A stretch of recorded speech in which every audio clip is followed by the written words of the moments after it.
அல்ஹம்துலில்லாஹ் வஸ்ஸலாத்து வஸ்ஸலாம் அலா ரசூலில்லாஹ் ரப்பனா ஜித்னா இல்மா ரப்பி இஷ்ரஹ் லி ஸத்ரி வ யஸ்ஸிர் லி அம்ரி வஹ்லுல் உக்தத்தம் மின் லிசானி யஃப்கஹு கௌலி. யா ஃபத்தாஹ் அஊது பில்லாஹி மினஷ் ஷைத்தானிர் ரஜீம். பிஸ்மில்லாஹிர் ரஹ்மானிர் ரஹீம். யா அல்லாஹ், உன்னுடைய கருணை கொண்டு உன்னுடைய கிருபை கொண்டு ரமதானுக்கு பிறகு யா அல்லாஹ் இந்த முன்மாதிரி முஸ்லிம் பெண்மணி கிதாபை படிப்பதற்கு, விளங்குவதற்கு, செயல்படுவதற்கு நாங்கள் அனைவரும் ஒன்று சேர்ந்திருக்கின்றோம். யா அல்லாஹ், எங்கள் அனைவருக்கும் அழகான முறையில் உன்னுடைய வசனத்தையும் எங்கள் உயிரிலும் மேலான உத்தம தூதர்களுடைய வழிகாட்டுதலின்படியும் நாங்கள் ஒவ்வொரு விஷயங்களையும் விளங்கி புரிந்து செயல்படக்கூடிய நன்மக்களாக, உன்னுடைய பொருத்தத்தை பெற்ற நன்மக்களாக யா அல்லாஹ் எங்கள் அனைவரையும் ஆக்கி அருள்வாயாக. யா அல்லாஹ், ஆமீன் யா ரப்பல் ஆலமீன். அல்ஹம்துலில்லாஹ். இந்த முன்மாதிரி முஸ்லிம் பெண்மணியில 30 வாரங்கள் பார்த்திருக்கோம், 30 தலைப்புகள்ல நம்ம பார்த்திருக்கோம். இப்ப பாத்தீங்கன்னா, நம்ம ஆரம்பத்துல நம்ம பார்த்தோம், ஒரு முன்மாதிரி முஸ்லிம் பெண்மணி தன்னுடைய ரப்போட, தன்னை படைத்த இறைவனோட எப்படியெல்லாம் அவளுடைய உறவை, அவளுடைய பழக்க வழக்கங்களை வச்சுக்கணும் அப்படிங்கறதுல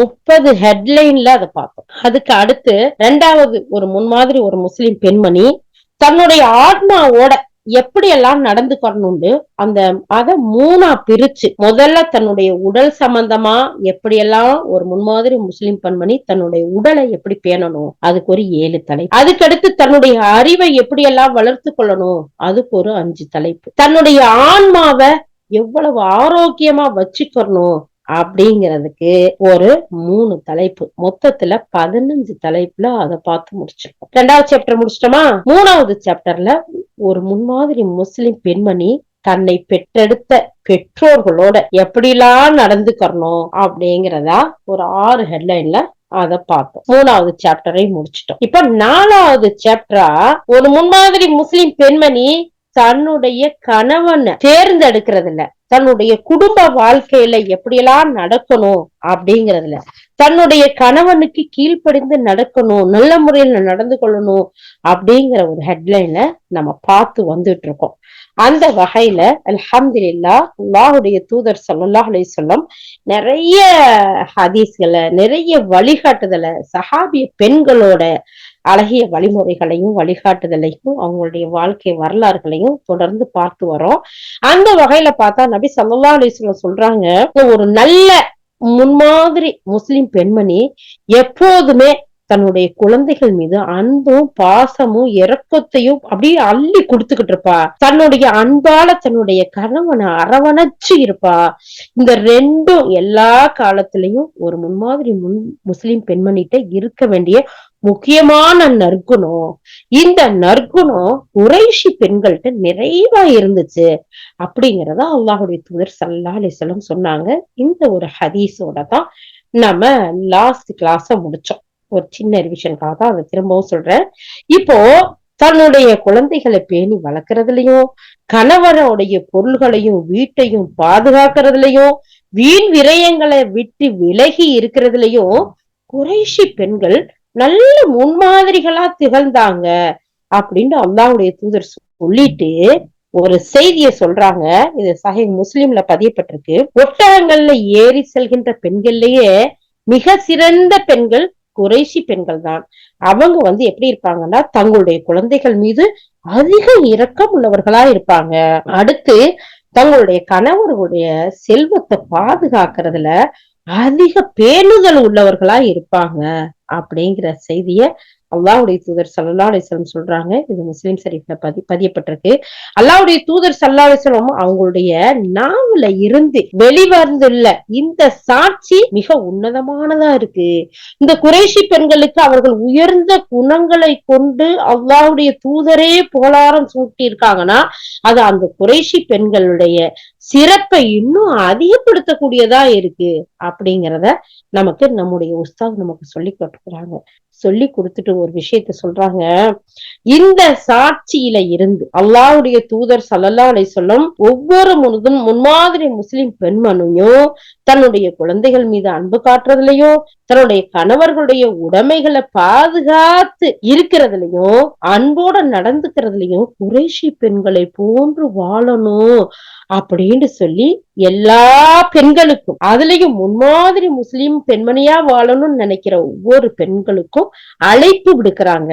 இந்த மகத்தான தன்மைகளை கொண்ட ஒரு திருமண வாழ்க்கை தான் வெற்றிகரமானதா அமையும். தனி நபருக்கும் ஈரேற்றம் கிடைக்கும், குடும்பத்துல இருக்கக்கூடிய மற்ற நபர்களுக்கும் நற்பாக்கியம் பெற முடியும், சமுதாயமும் முன்னேற்றத்தை காண முடியும். அப்படிங்கிறத நமக்கு நம்மளுடைய உஸ்தாத் நமக்கு இந்த கிதாபை எழுதி நம்ம கற்றுக் கொடுக்கக்கூடிய நம்முடைய உஸ்தாத் அழகான முறையில சொல்லி கொடுக்குறாங்க.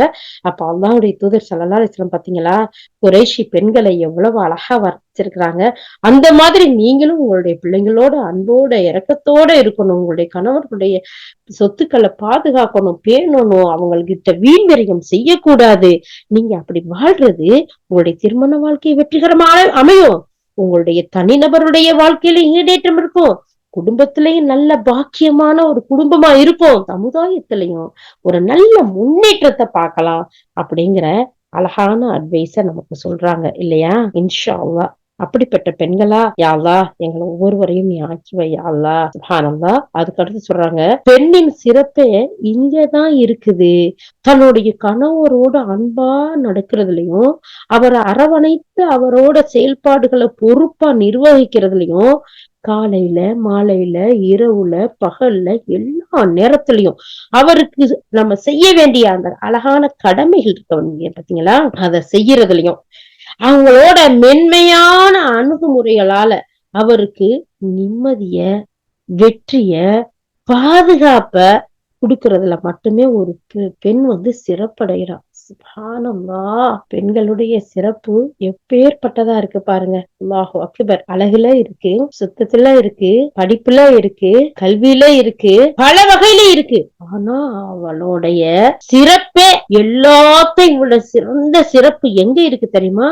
ஒரு குடும்பத்துல தன்னுடைய கணவனோட அன்பா நடந்து, அவர் அழகான முறையில அரவணைச்சு, அவரோட ஒவ்வொரு செயல்பாடுகளையும் பொறுப்பா இருந்து நிர்வாகம் பண்ணி, எப்ப காலையிலயா மாலையிலயா இல்ல, எல்லா நேரங்கள்லயும், காலையில மாலையில இரவுல பகல்ல எல்லா நேரத்திலையும் அவருக்கு ஒவ்வொரு நேரத்துல செய்ய வேண்டிய கடமைகளை அழகான முறையில செஞ்சு அவருக்கு நிம்மதியை கொடுத்து, அவருடைய வெற்றியில பின்னாடி நின்று அவருடைய பாதுகாப்புல உத்தரவாதப்படுத்தக்கூடிய ஒரு பெண் தான் மிக பெரும் சிறப்பு அடைகிறா. இதற்கு அன்னை ஆயிஷா ரலியல்லாஹு அவங்களுடைய வாழ்க்கையில நல்லதொரு முன்மாதிரி இருக்குது அப்படிங்கறதை இந்த இடத்துல சொல்லி காட்டுறாங்க. சுப்ஹானல்லாஹ். அன்னை ஆயிஷா ரலியல்லாஹு என்ன செய்வாங்களாம், அல்லாஹ்வுடைய தூதர் ஸல்லல்லாஹு அலைஹி வஸல்லம் அவங்களோட எங்க போனாலும் சரி, குறிப்பா ஹஜ்ஜில கலந்துகிட்ட கூட நேரத்துல கூட அவங்களோட எல்லா பணிவிடைகளையும் அப்படி துரிதமா சுறுசுறுப்பா அவ்வளவு ஒரு ஆர்வமா அங்கங்க கரெக்டா செஞ்சுக்கிட்டே வருவாங்களாம். எந்த அளவுக்குன்னா, அவங்க இஹ்ராம் அணிஞ்சிட்டா நறுமணம் பூசக்கூடாது இல்லையா, அதனால இஹ்ராம் அணியறதுக்கு முன்னாடியே அவங்களுக்கு என்ன செஞ்சிருவாங்களாம், நபி ஸல்லல்லாஹு அலைஹி வஸல்லம் அவங்க மீது அப்படியே நறுமணத்தை, அத்தரை, சண்டை இந்த மாதிரி பூசுறத முன்னாடியே பூசி விடுவாங்களாம்.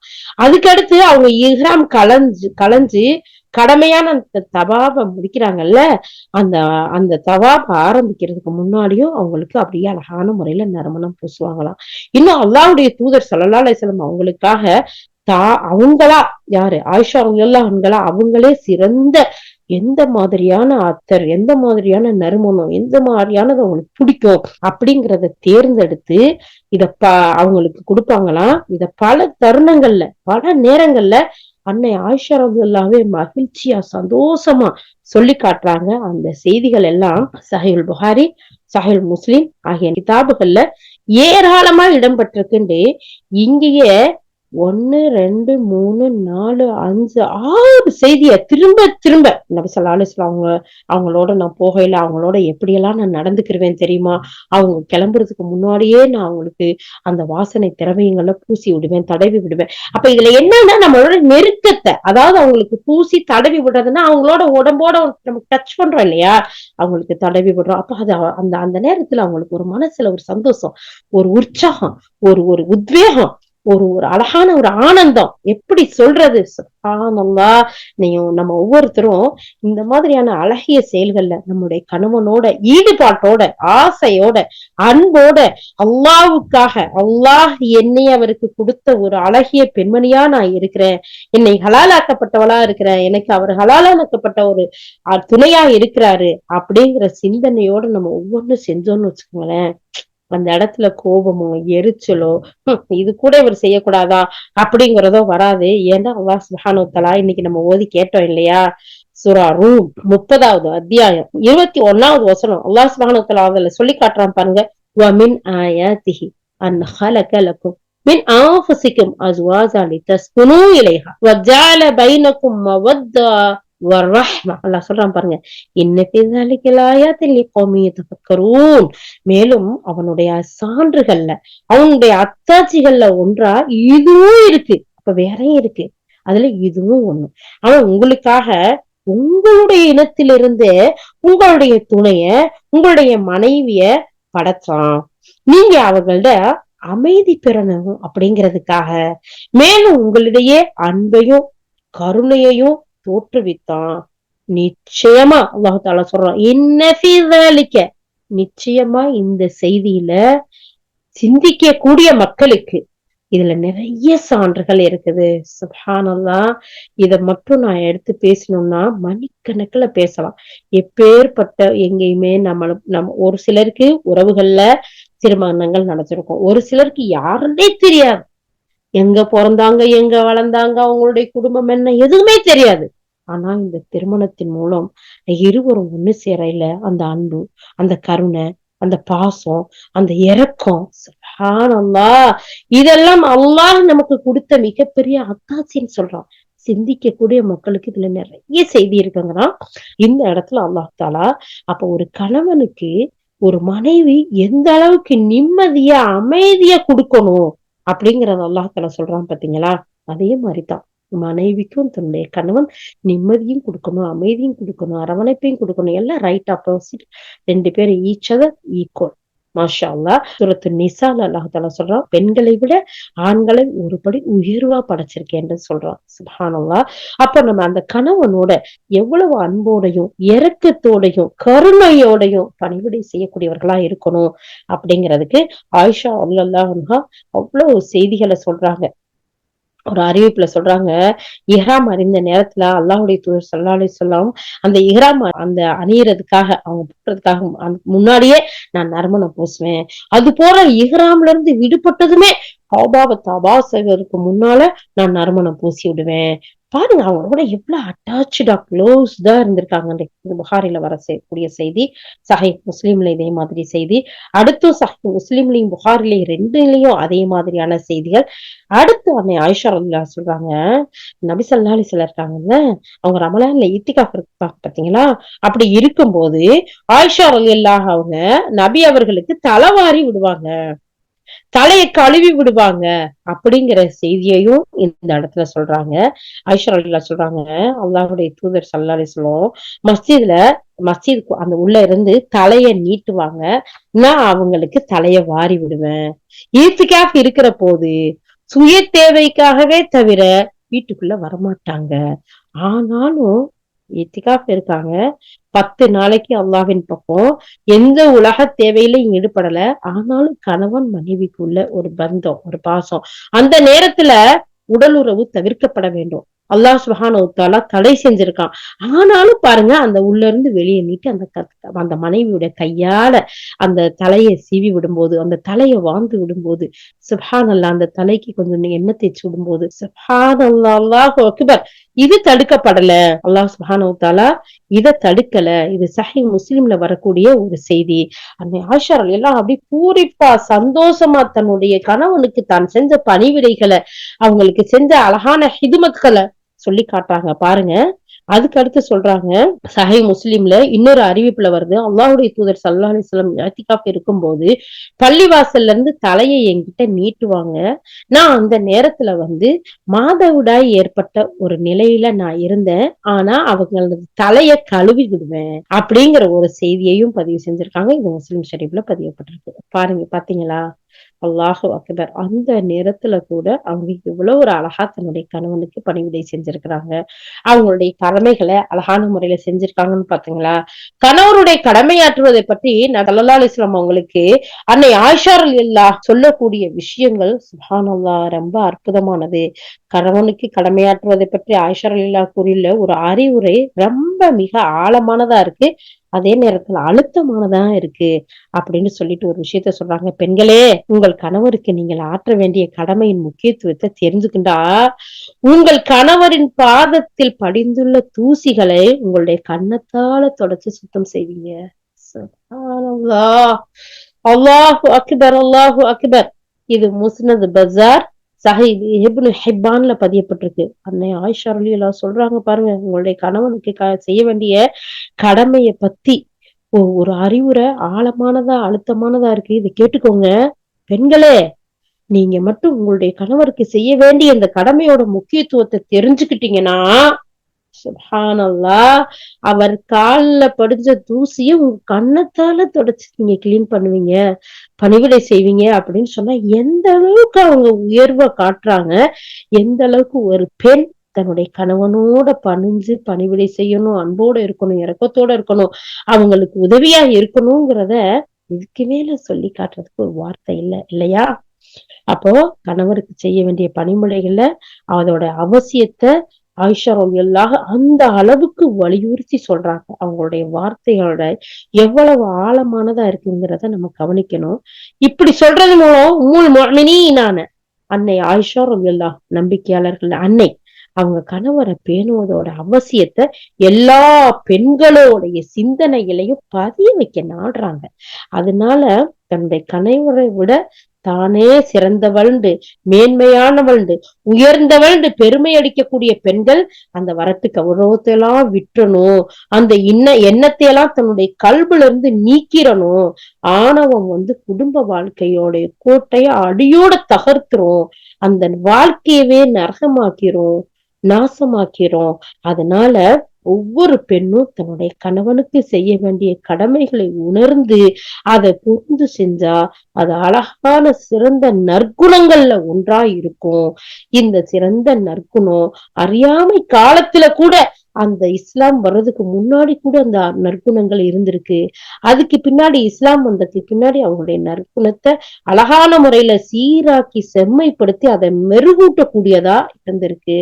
அது மட்டும் இல்ல, அன்றும் இன்றும் சரி அரேபிய முஸ்லிம்களுக்கு மத்தியில இந்த நற்குணங்கள் வாழையடி வாழையா தொடர்ந்து வந்திருக்கு.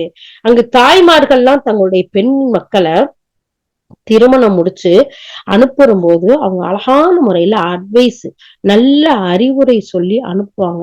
அந்த அறிவுரைகள்ல கணவனை பேன்றதோட ஒழுக்கம் எல்லாத்தையும் தெளிவா எடுத்து சொல்லி அழகான முறையில அறிவுரை கூறி அவங்கள சீர்படுத்தக்கூடியதா இருக்கும். இப்படிப்பட்ட ஒரு ஒழுக்க நல்லுறையில ஹிஜ்ரி 2ஆம் நூற்றாண்டுல கல்வியிலையும் ஞானத்திலையும் சிறந்து விளங்கின அப்துல் மலீக் இப்னு உமைர் அல் குரைஷி அப்படிங்கிறவரு அவருடைய அறிவிப்புல ஒரு மிக சிறப்பான ஒரு அட்வைஸ நமக்கு கொடுக்குறாங்க. அது என்ன தெரியுமா? சுப்ஹானல்லாஹ், ஆஃப் இப்னு முஹல்லிம் ஷைபானி அப்படின்ற பிரசித்தி பெற்ற ஒரு அரபு தலைவர் தன்னுடைய மகள் இயாஸ் அப்படிங்கிறவரை ஹாரிஸ் இப்னு அம்ர் அப்படிங்கிற ஒரு மணமகனுக்கு திருமணம் முடிச்சு கொடுக்கிறார். அப்ப இந்த இயாஸ் அலங்கரிக்கப்பட்டு கணவருடைய வீட்டுக்கு வழி அனுப்ப கூட்டிட்டு வர்றாங்க. அப்படி வழி அனுப்ப கூட்டிட்டு வரும்போது அந்த பெண்ணோட தாய் இருக்கார்ல, அந்த தாயின் பேரு உமாமா பின் ஹாரிஸ். அவங்க அவங்க அந்த பிள்ளைக்கு, அந்த தன்னுடைய மகளுக்கு, தன்னுடைய அன்பு மகளுக்கு, அல்லாஹ்வுடைய தூதர் ஸல்லல்லாஹு அலைஹி வஸல்லம் சொல்லுவாங்க பாத்தீங்களா, என் பாத்திமா இருக்காங்களே என்னுடைய ஈரக்கொலை, சுப்ஹானல்லாஹ், அந்த தன்னுடைய அன்பு மகளுக தன்னுடைய கணவன் வீட்டுக்கு அலங்கரிச்சு அனுப்பும் போது இலக்கிய நனத்தோட பேசுகின்ற அறிவு சீரிய சிந்தனையும் கொண்ட அந்த அந்த தாய் தன்னுடைய மகளுக்கு கொடுத்த ஒரு அட்வைஸ், வரலாற்றுல பொன் எழுத்துக்களால் பொறிக்கப்பட வேண்டியதுன்னு நம்முடைய உஸ்தாத் இந்த இடத்துல நமக்கு சொல்லி கொடுக்குறாங்க. சுப்ஹானல்லாஹ். அப்படி என்ன அவங்க அந்த அறிவுரைய, அந்த பெண்ணுக்கு அழகான அட்வைஸ, ஒரு நல்லுரைய கொடுத்திருப்பாங்கன்னு பாக்கலாமா? வாங்க போய் பார்ப்போம். இதோ அவருடைய அறிவுரை அப்படின்னு சொல்லி அந்த அறிவுரைகளை நம்மளுடைய உஸ்தாத் நமக்கு சொல்லி கொடுக்குறாங்க. அந்த தாய் உமாமா தன்னுடைய மகள் இயாஸ் அவங்கள்ட்ட சொல்றாங்க, என்னுடைய அருமை மகளே, ஒழுக்கத்தில் சிறந்தவரும் உயர்ந்த பரம்பரையை சேர்ந்தவருக்கும் அறிவுரை தேவையில்லை என்றால் உனக்கும் அது தேவையில்லை. ஏண்டா அந்த பெண் உயர்ந்த பரம்பரையை சேர்ந்தவளாவும் அறிவுகள் சிறந்தவளாவும் இருக்கா. இப்ப உயர்ந்த பரம்பரையிலையும் அறிவுல சிறந்தவர்களுக்கு அட்வைஸ் தேவையில்லைன்னா அது உனக்கு தேவையில்லை. ஏன்னா நீ உயர்குலத்தை சேர்ந்த பெண்ணா இருக்க, நல்ல அறிவுரை பெற்றவளமா இருக்கிற, அறிவுல சிறந்த பெண்மணியா இருக்க. இருப்பினும் அறிவுரை என்பது மறதி உள்ளவர்களுக்கு ஒரு நிலையூட்டல். அறிவுரை என்பது அறிவுள்ளவர்களுக்கு ஒரு உதவி. சுப்ஹானல்லாஹ், மறதியில இருந்தா அது ஒரு நினைவூட்டல், அறிவுள்ளவங்களுக்கு அது ஒரு உதவியா இருக்கும். அதனால அன்பு மகளே, உனக்கு நான் சொல்லி காட்டுறேன் பாரு என் அருமை மகளே. தந்தையின் செல்வம், அன்பு, இந்த தந்தையோட நெருக்கம் ஒரு பொண்ணுக்கு போதுமானது என்றால் அது உனக்கும் போதும். இன்னொரு ஆண் தேவையில்லை. ஆனா பெண் ஆணுக்காக படைக்கப்பட்டவள், அந்த ஆண் பெண்ணுக்காக படைக்கப்பட்டவன். அதனால என்னுடைய அருமை மகளே, எந்த சூழ்நிலையில் நீ இதுவரை வளர்ந்து வந்தாயோ அந்த சூழ்நிலையிலிருந்து நீ பிரிய போகிறாய். எடுத்துக்காட்டுக்கு அவங்க சொல்லி காட்டுறாங்க, எந்த கூட்டுல நீ வளர்ந்து வந்தாயோ அந்த கூட்டை விட்டு வெளியேறி இதுவரை அறியாத ஒரு கூட்டுக்கு செல்ல போகிறாய். நீ பழகாத ஒரு நண்பனிடம் செல்ல போகிறாய். அந்த நண்பன் உன் மீது உரிமை பெற்றிருப்பதால் அவன் உனது அரசனாக ஆகிறான். நீ அவனுக்கு அடிமையாக இருந்தால் அவனும் உனக்கு அடிமையாக மாறிவிடுவான். சுப்ஹானல்லாஹ், ஒரு தாய் ஒரு பிள்ளைக்கு எவ்வளவு அற்புதமான ஒரு அழகிய அறிவுரையை சொல்றாங்க பாத்தீங்களா? என்னுடைய அன்பு மகளே, ஒழுக்கத்துல சிறந்தவன் நீதான், உன்னுடைய பரம்பரையே சிறந்தது, அறிவுல சிறந்தவளா இருக்க, உனக்கு எந்த ஒண்ணும் தேவையில்லை. இப்படிப்பட்டவங்களுக்கு அறிவுரை தேவையில்லைன்னா உனக்கு தேவையே கிடையாது. ஆனாலும் இந்த அறிவுரை மறதி உள்ளவர்களுக்கு ஒரு நினைவூட்டல், அறிவுள்ளவர்களுக்கு ஒரு உதவி அப்படின்னு சொல்லி தன்னுடைய மகளுக்கு எவ்வளவு அற்புதமா சொல்லி காட்டுறாங்க பாருங்க. பழகாத ஒரு நண்பன்கிட்ட, ஒரு பழகி தெரியாத ஒரு வீட்டுல போய் நீ வாழ போற, அந்த நண்பன் உன் மீது உரிமை பெற்றிருக்கு, அல்லாஹ்வின் பொருத்தத்தை பெற்று அல்லாஹ்வின் முன்னிலையில் அல்லாஹ்வுடைய தூதர் காட்டிய வழிமுறையில் ஹலாலா உன்கிட்ட உரிமை பெற்றிருக்கிறதுனால உனக்கு அவன் அரசனா இருக்கான், கணவனா இல்ல. சுப்ஹானல்லாஹ், நீ அவங்கிட்ட அடிமையா இருந்தா அவங்களும் உங்களுக்கு அடிமையா மாறிடுவாங்க. சுப்ஹானல்லாஹ், எவ்வளவு பெரிய அழகான விஷயம் பாருங்க. நான் உனக்கு இத சொல்லிட்டு அந்த தாய் உமாமா சொல்லி காட்டுறாங்க, நான் உனக்கு ஒரு 10 நற்பண்புகளை சொல்றேன். அதுல அத ஒவ்வொன்னையும் நீ நல்லபடியா உள்ளத்துல பதிச்சுக்கோ, நினைவுல வச்சுக்கோ அப்படின்னு சொல்லிட்டு இதுக்கு மேலதான் அந்த அறிவுரைகளை சொல்றாங்க. முதலாவது அறிவுரை, உன்னுடைய கணவன் போதுமென்ற தன்மையுடன் நீ பழகிக்கொள். உன்னுடைய கணவன் கிட்ட போதும் அப்படிங்கிற தன்மையோட நீ பழகு. போதுமென்ற தன்மையில தான் மனசுக்கு அமைதி இருக்கு. என்னத்தை செஞ்சாலும் பத்தாது இது சரியில்லைன்னு சொல்றதை விட போதும் அல்ஹம்துலில்லாஹ்ங்கிற அந்த நிம்மதி இருக்கு பாத்தீங்களா, அந்த தன்மையோட நீ அவரோட பழகுனேன்னு சொன்னா அது மனசுக்கு நிம்மதியை கொடுக்கும். இது முதல் அறிவுரை. இரண்டாவது, அவருடைய சொல்லை செவிதாழ்த்தி கேட்டு கட்டுப்பட்டு நடந்துக்கோ. அதுலதான் அல்லாஹ்வுடைய திருப்தி இருக்குது. இன்னைக்கு உள்ள பெண்கள் திருமணம் முடிச்சு நம்முடைய பிள்ளைகளை அனுப்பும் போது இந்த மாதிரி வார்த்தைகளை சொல்றோமா, இந்த மாதிரி சிந்தனையோட வளர்க்கிறோமா, அந்த பிள்ளைகளும் அதை செவிதாழ்த்தி கேட்கக்கூடியவர்களா இருக்கிறார்களா? இதெல்லாம் இல்லாததுனாலதான் இன்னைக்கு எத்தனையோ மன முறிவுகள், போன ஸ்பீடுல ரிட்டர்ன் வர்றது, நடக்கக்கூடாத விஷயங்கள் நடக்கிறது எத்தனையோ பாக்குறோம். இத நாம தாய்மார்களாகிய நாம கேட்கும் போதுதான் இது அல்லாஹ்வுடைய பொருத்தம் எதுல இருக்குது. கணவனுடைய சொல்ல செவிதாழ்த்தி கேட்டு அவனுக்கு கட்டுப்பட்டு நடக்கிறதுலதான் அல்லாஹ்வுடைய திருப்தி இருக்குங்கிறது தெரிஞ்சா அதுக்கு எதிர்த்து பேசுவாங்களா? அவங்களுக்கு மாறு செய்வாங்களா? இரண்டாவது ஒரு அறிவுரையை பாருங்க, நீ அவருடைய சொல்ல செவிதாழ்த்தி கேட்டு கட்டுப்பட்டு நடந்துக்கோமா, அதுலதான் அல்லாஹ்வுடைய திருப்தி இருக்குது பாருங்க. அல்ஹம்துலில்லாஹ். மூணாவது சொல்றாங்க, உன்னுடைய கணவனின் மூக்கு எதை நுகர்கிறது என்பதை தெரிந்து கொள். நல்ல நறுமணத்தை தவிர வேறு எதையும் அவர் உன்னிடம் நுகர்ந்து விட வேண்டாம் கெட்ட செயல்களை அவர் உன்கிட்ட பாத்திர வேண்டாம், கெட்ட துருவோடைய அவர் உண்டிருந்து நுகர்ந்துட வேண்டாம். அவருக்கு எது பிடிக்கும்னு சொல்லி பார்த்து அந்த மாதிரி நடந்துக்கோ. 3வது.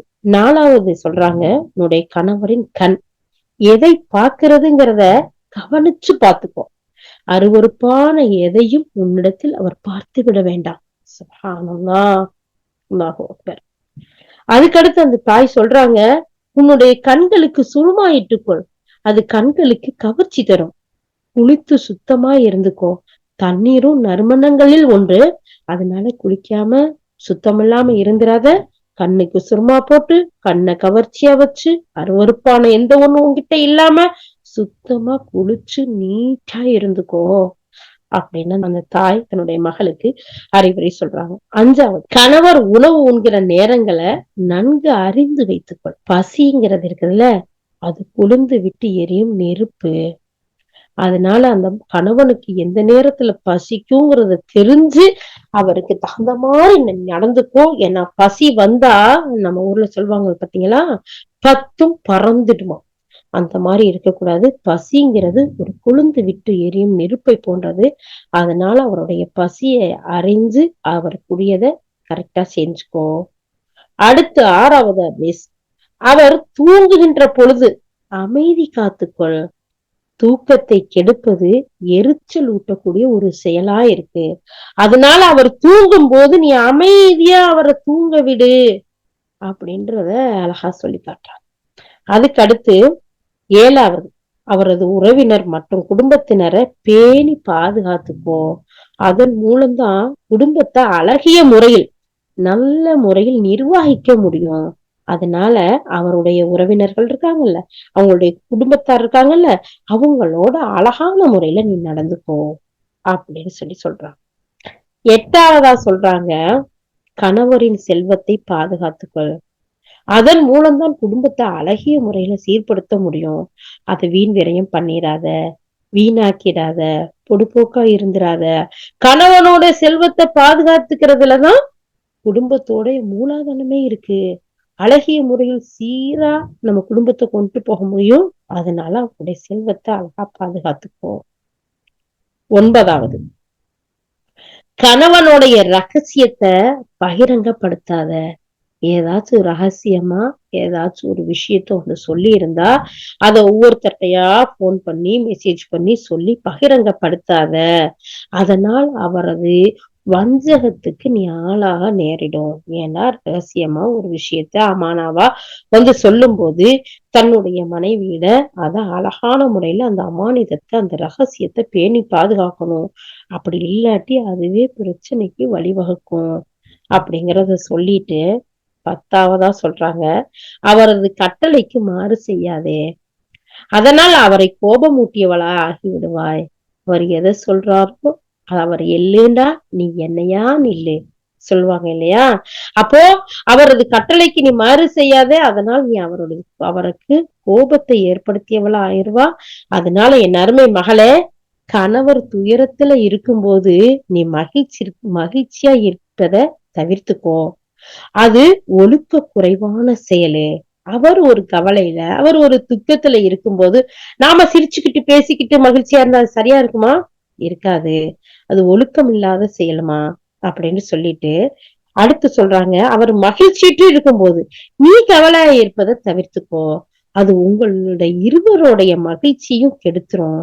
அதனால அவரு சந்தோஷமா இருக்கிற நேரத்துல நீயும் சந்தோஷமா இருக்க பழகிக்கோ. எந்த அளவுக்கு கணவரை கண்ணியப்படுத்தி மதிக்க முடியுமோ அந்த அளவுக்கு மதித்து வாழ்ந்துக்கோ. அவரும் அதே அளவுக்கு உன்னை கண்ணியப்படுத்துவாரு. எவ்வளவு அழகான அட்வைஸ் பாருங்களேன். சுப்ஹானல்லாஹ். இதெல்லாம் சொல்றதுக்கு எந்த தாய்க்கு நேரம்? இதெல்லாம் கேக்குறதுக்கு எந்த புள்ள ரெடி? சுப்ஹானல்லாஹ். அதுக்கு அடுத்து சொல்றாங்க, மேலும் எந்த அளவுக்கு நீ அவருக்கு கீழ்ப்படிந்து கட்டுப்பட்டு நடக்க முடியுமோ அந்த அளவுக்கு கீழ்ப்படிந்து கட்டுப்பட்டு ஒற்றுமையோட வாழ்ந்துக்கோ. அவர் உன்னை விட்டு பிரிய மாட்டாரு. உன்னுடன் வாழ்வதை சேர்ந்திருப்பதை விரும்புவாரு. ஏன் விரும்ப மாட்டாரு? ஒரு பெண் இந்த 10 கட்டளையும் அழகான முறையில பேணி அந்த கணவனே கண்ணுக்கு முன்னாடி இருக்கக்கூடிய ஒரு மிகப்பெரிய அற்புதமா ஒரு அல்லாஹ் கொடுத்த அருளா பார்க்கும்போது எந்த கணவன் பிரிவாரு? அவர் உன்னை விட்டு பிரிய மாட்டாரு. உன்னோட வாழ்ந்திருப்பதை, உன்னோட வாழ்வதை, உன்னோட சேர்ந்திருப்பதை விரும்புவாரு. என்னுடைய அருமை மகளே, நீ விரும்பியத உன்னுடைய கணவன்கிட்ட அடையணும்னு சொன்னா உன் விருப்பத்தை விட அவரோட விருப்பத்திற்கே நீ அதிக முக்கியத்துவம் கொடு. உன் மகிழ்ச்சியை விட அவரது மகிழ்ச்சிக்கே அதிக முன்னுரிமை கொடு. அது உனக்கு விருப்பமாகவோ வெறுப்பா இருந்தாலும் சரி. அப்போ நீ என்ன செய்வ? அவருடைய திருப்திக்காக நீ வாழும்போது அவர் உன்னுடைய திருப்திக்காக வாழ்வாரு. இதுல நீ அவருடைய திருப்திக்கு நீ முக்கியத்துவம் கொடு. உனக்கு பிடிச்சாலும் சரி, பிடிக்காட்டியும் சரி. அல்லாஹ் உனக்கு நன்மையே நாடட்டும், அல்லாஹ் உன்னை பாதுகாக்கட்டும் அப்படின்னு சொல்ல இந்த அறிவுரையோட தன்னுடைய மகளை தன்னுடைய கணவர் வீட்டுக்கு தன்னுடைய தாயை அனுப்பி வைக்கிறாங்க. ஜம்ரத்துல் ஹுதாபில் அரப் அப்படிங்கிற கிதாப்ல இது எழுதப்பட்டிருக்கு. நமக்கு நம்முடைய உஸ்தாத் இவ்வளவு ஒரு விஷயத்தையும் நமக்கு சொல்லி காட்டுறாங்க. இந்த அறிவுரைப்பட்டு அந்த மகள் தன்னுடைய கணவன் வீட்டுக்கு அனுப்பி வைக்கப்பட்டா, அந்த தாயோடைய வார்த்தைகளை கேட்டு அந்த மகள் அப்படியே வாழ்ந்த காரணத்தால் அந்த கணவனோட கண்ணியத்தை அடைஞ்ச அந்த பெண், அந்த 2 பேருக்கும் பிறந்த குழந்தைகள் பிற்காலத்துல அரபுலகத்துல பிரசித்தி பெற்ற அரசர்களா இருந்தாங்கன்னு வரலாறு சொல்லக்கூடிய செய்தியும் இருக்குதுன்னு சொல்லிட்டு இந்த இடத்துல உஸ்தாத் நமக்கு சொல்லி காட்டுறாங்க. அப்ப உண்மையிலேயே இந்த மேல சொன்ன இந்த நல்லுரைகள் ஒவ்வொன்னு மிக ஆழமானது, விசாலமான கருத்துக்கள் கொண்டது, நுட்பமான ஞானம் மிக்கது. ஒவ்வொரு வாலிப பெண்ணும் தன்னுடைய கணவனுக்கு வாழ தேவையான எல்லா நற்பண்புகளும் நல்ல நடத்தைகளும் நுண்ணறிவும் இந்த அறிவுரைகள் அடங்கி இருக்கு. அதனாலதான் மணக்கக்கூடிய அந்த பெண்ணுக்கு, ஒவ்வொரு பெண்ணுக்கும் இது பொருத்தமான ஒரு அறிவுரையா, வாழ்க்கையின் வழிகாட்டியா இருக்கு. ஆகவே இரையச்சமுள்ள ஒவ்வொரு முன்மாதிரி முஸ்லிம் பெண்மணியும் இந்த விஷயத்துல அழகான இந்த அட்வைஸ எடுத்து நடக்கக்கூடியவர்களா இருக்கணும் அப்படின்னு சொல்லிட்டு இந்த அறிவுரைய நமக்கு உஸ்தாத் இந்த இடத்துல நமக்கு சொல்லி காட்டுறாங்க.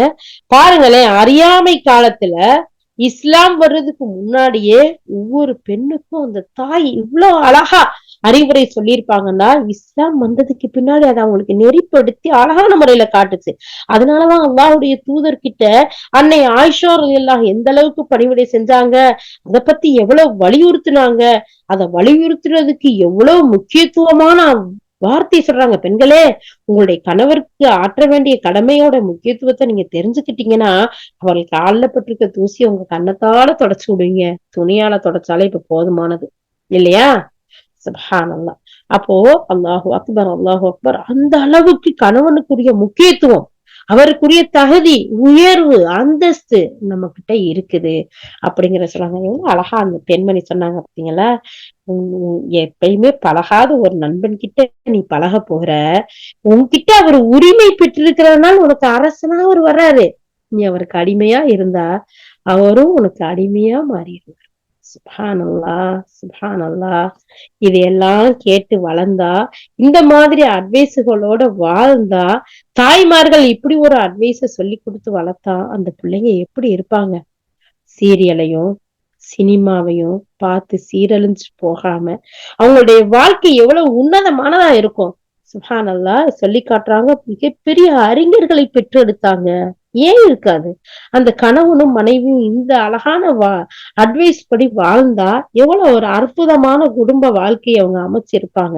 அப்ப இரையச்சமுள்ள ஒரு முஸ்லிம் பெண்மணி செல்வம் படைத்த சீமாட்டியா இருந்தாலும் அவளது செல்வம் அவளது பார்வையை குருடாக்கிடக்கூடாது. கணவனை விட தன்னுடைய செல்வம் அதிகம் இருக்கிறதா எண்ணி தானே சிறந்தவள் கர்வம் படக்கூடாது. மாறா எப்போதுமே அவருக்கு வேண்டிய கடமைகளை செய்யணும், அவரது உரிமைகளை பாதுகாக்கணும், அவர் விரும்புற விதத்துல நம்ம நடந்து கொள்ளணும். பொருளாதார ஏற்றத்தாழ்வு எவ்வளவுதான் இருந்தாலும் கணவனை மதிச்சு நடக்கணும், அவரை மட்டம் தட்டி நடக்க கூடாது. அதுக்கு உதாரணம் அன்னை ஹதீஜா ரலியல்லாஹு அவங்களுடைய வாழ்க்கை நமக்கு மிகப்பெரிய முன்னுதாரணமா இருக்கு. அதை நம்ம பார்க்கலாம்.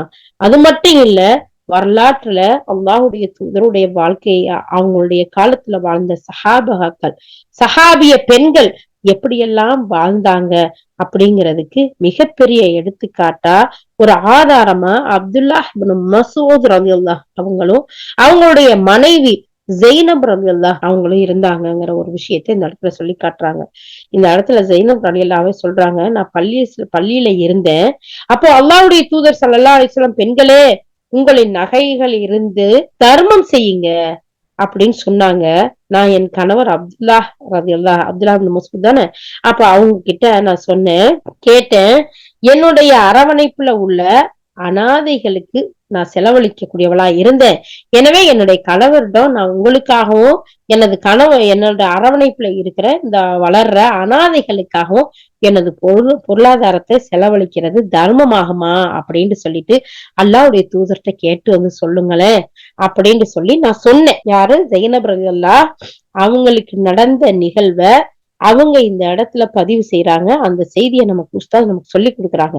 இவங்க அப்துல்லா இப்னு மஸ்ஊதுடைய மனைவியா இருக்கிறாங்க. அவங்க சொல்றாங்க, ஒரு தடவை நான் பள்ளிவாசல்ல இருக்கும்போது அல்லாஹ்வுடைய தூதர் சொல்றாங்க, பெண்களே உங்கள்ட்ட இருக்க நகைகள்லாம் இருக்குல்ல, அதுல இருந்து ஏதாச்சும் தர்மம் செய்யுங்க அப்படின்னு சொல்லும் போது நான் என் கணவர்கிட்ட சொன்னேன், என் பராமரிப்புல வளரக்கூடிய அனாதைகள்லாம் இருக்கிறாங்கல்ல, அந்த அனாதைகளுக்கும் என்னுடைய அப்பா கணவனை விட இவங்க செல்வத்துல கூடுதலா இருக்காங்க. அப்ப என்னுடைய கணவனுக்கும் நான் செலவு செய்யறேனே, அது எனக்கு தர்மமாகுமா அப்படின்னு சொல்லிட்டு நபி ஸல்லல்லாஹு அலைஹி வஸல்லம் என்னை கேட்டு வந்து சொல்லுங்கன்னு என்னுடைய கணவர்கிட்ட நான் சொன்னேன். அப்போ நீயே போய் அதை கேட்டுக்கோ அப்படின்னு என்னுடைய கணவர் அது சொன்னாங்க. நான் அல்லாஹ்வுடைய தூதர் ஸல்லல்லாஹு அலைஹி வஸல்லம் அவங்கள்ட்ட போனேன். அவங்க வீட்டு வாசல்ல ஒரு அன்சாரி பெண்ணும் அங்க நின்றுகிட்டு இருந்தா. அவளை போய் பார்த்து பேசல, என்னே மாதிரி அவளும் இந்த மாதிரியான ஒரு கேள்விய ஒரு பதில அல்லாஹ்வுடைய தூதர்கிட்ட நம்ம கேட்டு பெறதுக்காக அவ வந்திருந்தா. அவளுடைய நோக்கமும் என்னுடைய நோக்கத்தை ஒத்து இருந்துச்சு. அப்ப நாங்க ரெண்டு பேரும் என்ன செஞ்சோம், நபி ஸல்லல்லாஹு அலைஹி வஸல்லம் அவங்க மேல ஒரு மதிப்பும் அச்சமும் இருந்ததுனால பயந்து அப்ப வெளியே நின்றுகிட்டு இருந்தோம்.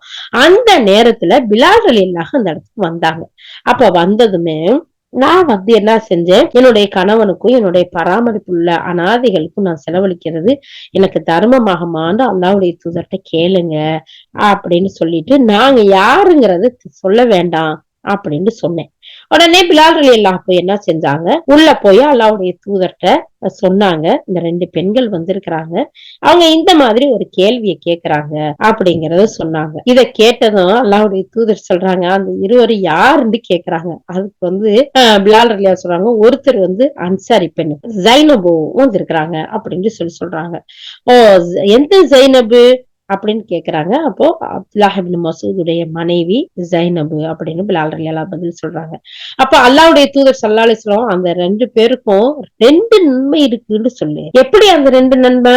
ஒண்ணு உறவுக்கு உதவியது, மற்றொன்று அவங்க தர்மம் செஞ்சது. அப்ப அவங்க ரெண்டு பேர்ட்டையும் போய் சொல்லுங்க, அவங்களுக்கு ரெண்டு நன்மை இருக்கு. தர்மம் செஞ்சதுலயே ஒரு நன்மை இல்ல, ரெண்டு நன்மை. ஒண்ணு தன்னுடைய உறவுக்கு, தன்னுடைய கூட இருக்கிறவங்களுக்கு உதவுனது. இன்னொன்னு அல்லாஹ்வுக்காக நபி ஸல்லல்லாஹு அலைஹி வஸல்லம் சொன்னதை கேட்டு தர்மம் செஞ்சாங்க இல்லையா, அந்த தர்மம். ரெண்டு நன்மை இருக்குங்கிறத சொல்லுங்க. இது சஹீஹ் புகாரில, சஹீஹ் முஸ்லிம்ல பதியப்பட்ட ஒரு விஷயமா இருக்கு. இன்னும் புகாரியோட மற்றொரு அறிவிப்புல சொல்லி காட்டுறாங்க, உன்னுடைய கணவரும் உன்னுடைய குழந்தைகளுமே உனது தர்மத்தை பெறுவதற்கு அதிக உரிமை உள்ளவர்கள் என்று அல்லாஹ்வுடைய தூதர் ஸல்லல்லாஹு அலைஹி வஸல்லம் சொன்னதா அங்க பதிவா இருக்கு. இது சஹீஹுல் புகாரி. அப்ப மார்க்கத்தை பேணி பாதுகாக்கக்கூடிய முன்மாதிரியான ஒரு முஸ்லிம் பெண்மணி எந்த நேரத்திலும் அல்லாஹ்வுடைய அருட்கொடைகளுக்கு நன்றி செலுத்தக்கூடியவளா இருப்பா. அல்லாஹ்வின் அருட்கொடைகளை தன்னை சூழ்ந்து இருக்கிற நேரத்துல அதற்காக நன்றி செலுத்துறத மறந்துட மாட்டா. அதே நேரம் சோதனைகள் சிரமங்கள் ஏற்படும் போது பொறுமை காக்கக்கூடியவளா இருப்பா. தன்னுடைய கணவனோடையும் தன்னுடைய பிள்ளைகளோடையும் அன்பாகவும் கருணையாகவும் நடக்கக்கூடியவளா இருப்பா. சுப்ஹானல்லாஹ், ஒரு பெண் தன்னுடைய கணவனோட இவ்வளவு அழகான இந்த தாய் மாமா சொன்ன இந்த அட்வைஸோட நடந்துக்கிற போது அந்த குடும்பம் எவ்வளவு சிறப்பானதா இருக்கும், எவ்வளவு அழகானதா இருக்கும், எவ்வளவு அற்புதமானதா இருக்கும் அப்படிங்கறத நம்ம பார்க்கலாம் இல்லையா? சுப்ஹானல்லாஹ், இந்த அறிவுரைகள் எல்லாம் நாம ஒவ்வொரு தாய்மார்களும் அழகான முறையில் கேட்டு நம்ம உள்ளத்தில் பதிய வைத்து நாம பெற்றெடுக்கக்கூடிய நம்முடைய பெண் பிள்ளைகளுக்கு, நம்முடைய ஆண் பிள்ளைகளுக்கு அழகான முறையில் இந்த அட்வைஸ் எல்லாம் சொல்லி கொடுக்கும் போது, அதன்படி அவங்க வாழும் போது, அவங்க வளரும் போது, அதை கேட்டு அவங்க நடக்கும் போது எவ்வளவு அற்புதமான ஒரு அழகிய குடும்பத்தின் மூலம் அழகிய சமுதாயத்தை இந்த உலகத்துல நம்ம உருவாக்கலாங்கிறதுல எவ்வளவு அற்புதமா நம்மளுக்கு இந்த துனியாவுடைய வாழ்க்கை அமையுங்கிறதுல நமக்கு எந்த ஒரு சந்தேகமும் இல்லை. அதனால ஒவ்வொரு முன்மாதிரியா முஸ்லிம் பெண்மணியும் முன்மாதிரியா வாழணும்னு நினைக்கக்கூடிய நாம ஒவ்வொருத்தரும் இந்த மாதிரியான அறிவுரைகளை கேட்டு வாழக்கூடிய மக்களாக நாம் ஒவ்வொருத்தரும் இருக்கணும் இன்ஷா அல்லாஹ். இதை தொடர்ந்து அல்லாஹுடைய தூதர் சொல்றாங்க பாத்தீங்களா, இப்படி வாழக்கூடிய பெண் தன்னை பாதுகாப்பா பேணி கொள்றதோட இந்த மார்க்கத்துடைய அல்லாஹ்வுடைய ஒவ்வொரு அற்புடைகளுக்கும் நன்றி செலுத்தக்கூடியவளா இருப்பா. யா அல்லாஹ் எனக்கு நல்ல கணவனை கொடுத்தியே ரப்பே, உனக்கே எல்லா புகழும் யா அல்லாஹ். எனக்கு அழகான குழந்தை செல்வத்தை கொடுத்திருக்கிய ரப்பே, உனக்கே எல்லா புகழும் யா அல்லாஹ். யா அல்லாஹ் எங்களுக்கு நற்பண்பை கொடுத்திருக்கியே யா அல்லாஹ், உனக்கு எல்லா புகழும் யா அல்லாஹ். கணவனோட அனுசரித்து வாழக்கூடிய உயர்குணத்தை கொடுத்திருக்கிய ரப்பே, உனக்கே எல்லா புகழும் யா அல்லாஹ். அவருக்கு பணிவிடை செய்து வாழக்கூடியவளா என்னை ஆக்கியிருக்கியா அல்லாஹ், உனக்கே எல்லா புகழும் யா அல்லாஹ். என்னுடைய செல்வத்தை நான் கர்வம் கொள்ளாமல், நான் பெருமை அடிக்காமல், என்னுடைய கணவனுக்கும் என்னுடைய பிள்ளைகளுக்கும் பெருந்தன்மையோடு உனக்காக செலவழிக்கக்கூடிய ஒரு அழகிய ஒரு முன்னுதாரணமா ஒரு நற்பண்பையும் நல்லொழுக்கத்தையும் கொடுத்திருக்கிய ரப்பே, உனக்கே எல்லா புகழும் யா அல்லாஹ்ன்னு நம்ம அல்லாஹ்வுக்கு நன்றி உள்ளவர்களாகும். அதே நேரத்துல நமக்கு ஒரு கஷ்டமோ சோதனையோ பிரச்சனையோ வரும்போது யா அல்லாஹ் என்னை பொறுமையோடு வாழச் செய்ய அல்லாஹ், யா அல்லாஹ் எனக்கு கஷ்டம் சிரமங்கள் வரும்போது உன்னை சார்ந்து நிற்கக்கூடியவளாக எங்களை ஆக்கி வை அல்லாஹ்னு துஆ செய்யக்கூடிய பெண்மணிகளாகவும் நாம ஒவ்வொருத்தரும் இருக்கணும் இன்ஷா அல்லாஹ். அப்படி இருக்கும்போது நம்முடைய குடும்ப வாழ்க்கை மிக சிறப்பானதாக, மிக அற்புதமானதாக, மிக அழகானதாக, மிக உன்னதமான குடும்ப வாழ்க்கையா அமையுங்கிறதுல எந்த ஒரு சந்தேகமும் இல்லை. யா அல்லாஹ் அப்படிப்பட்ட நற்குணமுள்ள பெண்மணியாளாக, யா அல்லாஹ் முன்மாதிரி முஸ்லிம் பெண்மணியாளாக, யா அல்லாஹ் கணவனுக்கு அழகான முறையில் பணிவிடை செய்து உன்னுடைய பொருத்தத்தையும் உன்னுடைய ரஹமத்தையும் உன்னுடைய அன்பையும் பெறக்கூடிய பெண்களாக எங்களையும் எங்கள் வாரிசுகளையும் யா அல்லாஹ் எங்கள் குடும்பத்தார்களையும் எங்கள் உற்றார் உறவினர்களையும் எங்கள் ஊர் மக்களையும் யா அல்லாஹ் உலகத்தில் உண்டான அனைத்து மக்களையும் ஆக்கி அருள் புரிவாயாக. வாஹிரு தஅவானா அல்ஹம்துலில்லாஹி ரப்பில் ஆலமீன். சுப்ஹானல்லாஹி பிஹம்திஹி சுப்ஹானக்கல்லாஹும்ம பிஹம்திக நஷ்ஹது அன் லா இலாஹா இல்லா அன்த நஸ்தக்ஃபிருக வ நத்தூபு இலைக். சுப்ஹான ரப்பிக ரப்பில் இஸ்ஸத்தி அம்மா யசிஃபூன் வஸ்ஸலாமுன் அலல் முர்ஸலீன் வல்ஹம்துலில்லாஹி ரப்பில் ஆலமீன். அஸ்ஸலாமு அலைக்கும் வரஹ்மத்துல்லாஹி வபரகாத்துஹு.